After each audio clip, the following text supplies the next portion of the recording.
Fala galera, tudo certinho com vocês? Gente, hoje nós temos uma aula muito importante, tá? Uma aula de sociologia muito importante. Por quê? Quando a gente começa a falar da sociologia e analisa dentro de uma ideia muito importante do pensamento sociológico, que nós chamamos de processo de socialização, e quando a gente estuda também lá aqueles sociólogos clássicos, né, como Emile Durkheim, Karl Marx, Max Weber, dentro dessas ideias existem, e a gente analisa, até porque está dentro da sociedade, existem as chamadas instituições sociais, tá? Ou seja, eu destaquei algumas para vocês aqui. Família, Estado e Igreja são exemplos de instituições sociais. Então o que acontece, pessoal? Hoje nós vamos analisar o papel dentro dessas instituições da sociedade e também tentando colocar a ideia dos seus pensamentos e de suas funcionalidades, ok? Então é muito importante que vocês prestem atenção na aula, peguem papel e caneta, vão anotando aí os pontos mais significativos, importantes, porque essas instituições sociais e o seu papel dentro do processo de socialização, ela é muito importante para o entendimento da sociologia, beleza? Antes de qualquer coisa, antes de analisar essas três instituições, que é a nossa finalidade da aula de hoje, eu queria deixar uma coisa muito importante para vocês. O sociólogo que mais fez menções e que mais falou sobre o papel dessas instituições sociais foi o Emile Durkheim, tá? Então eu vou deixar aqui uma menção aqui sobre o Durkheim, porque para Durkheim as instituições sociais, elas têm um papel muito importante. Durkheim afirmou que as instituições sociais, família, Estado, igreja, escola, elas têm que manter o papel delas, ou seja, sua finalidade, voltada para o coletivismo. Durkheim afirmava que se essas instituições sociais elas não tivessem como finalidade, como objetivo, manter o coletivismo pleno, exacerbado, nós teríamos um grande problema dentro da sociedade. Teríamos uma espécie de convulsões sociais, algumas problemáticas dentro da nossa vivência em sociedade, que o Durkheim ele denominava de anomia social. Ou seja, o que seria a anomia social? A anomia social seriam os problemas causados pela falta de coletivismo dentro das instituições sociais, ok? Então, quando a gente analisa o papel das instituições sociais, que vai ser o nosso próximo passo da aula, não podemos deixar de mencionar o Emile Durkheim, porque para ele, um dos papéis mais importantes das instituições sociais é manter o pensamento voltado ao coletivismo. Caso contrário, iremos vivenciar um processo de anomia social, ok? Bom, vamos analisar agora o papel das instituições sociais dentro do processo de socialização. A primeira instituição que nós vamos analisar é a família. A família ela tem um papel muito importante dentro da sociedade. Eu vou descrever algumas definições sobre a família dentro da ótica da sociologia. A família ela se caracteriza por ser um grupo social e um grupo social de socialização primária. Ops! Vou dar uma paradinha aqui, né? Você pode estar se perguntando o que é um grupo social, o que é uma socialização primária. Então, vou definir agora para vocês, tá? Um grupo social é formado por, a partir de duas pessoas eu formo um grupo social. E a gente define na sociologia como um grupo social a partir de duas pessoas que socializam com uma finalidade, com um objetivo, né? Com uma perspectiva, quer seja afetiva, quer seja com ideológica, ou seja, formei duas pessoas que apresentam a mesma finalidade, a mesma perspectiva. Essas pessoas formam o que nós vamos chamar de grupo social. Então a família, ela é um grupo social, e quando esse grupo social ele apresenta a afetividade dentro das suas relações, ou seja, nós afirmamos que esse grupo social ele é um grupo social de socialização primária, ok? Então a família ela é um grupo social de socialização primária. A família ela tem uma visão muito significativa e a gente tem que parar para analisar ela do ponto de vista da sociologia, porque hoje, analisando a sociologia, chegamos à conclusão que formei um grupo de pessoas que são interligadas por um tipo de afetividade. Então eu vou ter assim vários modelos de família por conta disso, né? Nesse grupo social. Então eu tenho vários tipos de família. E se a gente voltar um pouco no tempo e analisarmos, por exemplo, a concepção de família há um século atrás, nós temos uma definição um pouco diferente da atual, tá? Nós temos a definição de uma família que ela tinha um modelo muito que nós chamamos de modelo tradicional, que seria pai, mãe, filhos, dentro de uma concepção de socialização e de uma amplitude de um conceito de liberdade que está atrelado ao século XXI. Hoje nós temos alguns modelos familiares, ok? Então isso é muito importante porque não são apenas, e até eu peço que você anote isso, tá? Não são apenas os laços consanguíneos que definem uma família. Isso é constitucional. Não são apenas os laços consanguíneos que definem um conceito de família, ok? Então vamos voltar para cá. Então a família, ela é um grupo social, como eu falei para vocês, de socialização primária. Professor, qual o papel da família dentro de um processo de socialização? Essa discussão no século XXI ela é muito ampliada, porque a família, ela dentro do processo de socialização, para evitar a anomia social, como diria o Durkheim, ela tem o fundamento, a base de um processo de educação. E educação associada à escola, só que com princípios diferentes. Então, cabe à família socializar dentro de um aspecto de cidadania. Então, a formação cidadã de um indivíduo está atrelado à família, ou seja, é uma função da família. E também cabe a essa instituição descrever os valores, porque não existe cidadania sem valores sociais, né? Ou seja, quando eu falo de valores sociais, pessoal, nós atrelamos muito a questão ética e moral, né? Ou seja, a questão ética, que são aqueles valores que a sociedade impõe como os valores concretos e a gente segue. Então, deixa eu fazer uma revisãozinha aqui em um segundo. A família é uma instituição social que apresenta a socialização primária, então o falar, a nossa língua no qual nós nos comunicamos, nossos valores éticos e morais, as nossas perspectivas, a nossa religiosidade normalmente é atrelado à nossa socialização com a família. Por conta de serem coisas básicas, fundamentais, afirmamos que isso é um processo primário de socialização, tá? E dentre as funcionalidades da família, nós afirmamos que a família, ela tem um objetivo, uma perspectiva muito voltada para os nossos valores individuais do ponto de vista ético e moral. Então, a formação cidadã, ela está muito atrelada aos aspectos da família. Bom, agora eu vou falar do Estado. O Estado, a gente tem duas perspectivas sobre ele, tá? E eu vou focar muito nos aspectos éticos e jurídicos. Ao falar da função do Estado, eu não vou mencionar o Emile Durkheim, e sim vou mencionar outro sociólogo, um sociólogo alemão chamado de Max Weber. Tio Marquinho, que teoria weberiana se encaixa nas funções do Estado? Dentre as várias perspectivas de Weber, Weber afirmou que todo indivíduo, isso é uma afirmativa weberiana, tá, gente? Todo indivíduo ele passa por um processo de dominação. E basicamente existem três tipos de dominação. A dominação carismática, que é quando um grande líder consegue dominar a sociedade com seu discurso, com seu carisma, mesmo como o termo condiz.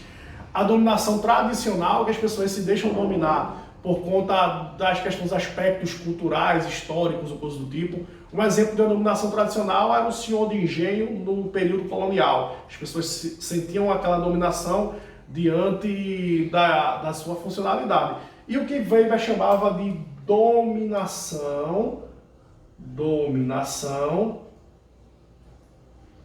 legal. Tio Marquinho, o que seria essa dominação legal dentro de um aspecto weberiano? Preste atenção, é a partir desse pensamento que nós vamos falar sobre a função do Estado. Weber afirmava que nós que vivemos em sociedade seguimos leis e regras, ok? Ao seguirmos leis e regras, nós seguimos uma Constituição. Então, colocar esse tipo de dominação é colocar o que nós vamos chamar de dominação legal, ou seja, atribuímos ao Estado essa ideia de que eles irão nos dominar, diante de que essa dominação será pautada, será seguida por leis e regras. Então, para Weber, quando eu sigo a Constituição, quando eu sigo as leis e regras, a gente diz que é uma dominação legal, ok? A dominação legal, ela pode ser, por exemplo, dentro de ações coercitivas.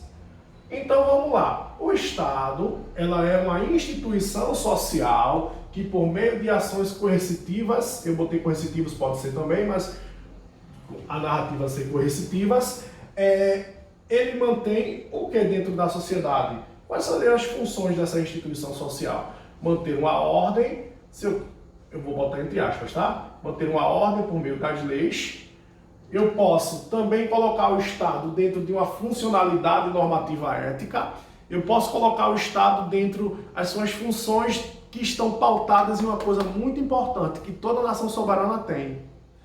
As nações soberanas, elas seguem uma Constituição, ou uma Carta Magna, como a gente denomina, né? Então, o Estado, ela é uma instituição social que, entre aspas, pode ter o objetivo de manter a ordem por meio de forças coercitivas. Isso é a lei, tá? O que está na lei. Então, nós que seguimos o Estado, colocamos uma ideia de dominação legal porque nós somos, entre aspas, dominados seguindo leis e regras, ou seja, seguindo o que está atrelado em nossa Constituição, ok? Quando nós falamos de Constituição, principalmente nós, pessoas que estamos no Brasil, isso cabe uma reflexão muito ampla. Por quê? Porque o Brasil ele passou por algumas constituições. E eu deixo uma dica muito importante, tá? Uma Constituição, ela é promulgada ou ela é outorgada? Tio Marquinhos, qual a diferença? Uma Constituição é outorgada quando ela é imposta de forma autoritária, ou seja, eu outorguei a Constituição. Um exemplo simples, Dom Pedro I, lá com a Constituição de 1824, ele outorgou, ele impôs a Constituição de forma autoritária. Quando a Constituição é promulgada, nós passamos por um processo de debate amplo com vários segmentos da sociedade para a elaboração dessa Constituição.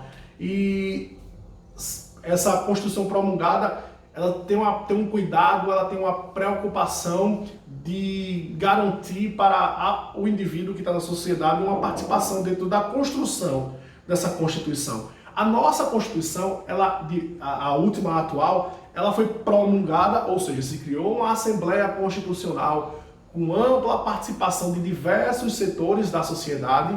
Essa Constituição, ela foi elaborada, ela foi promulgada no ano de 1988, tá? No ano de 1988.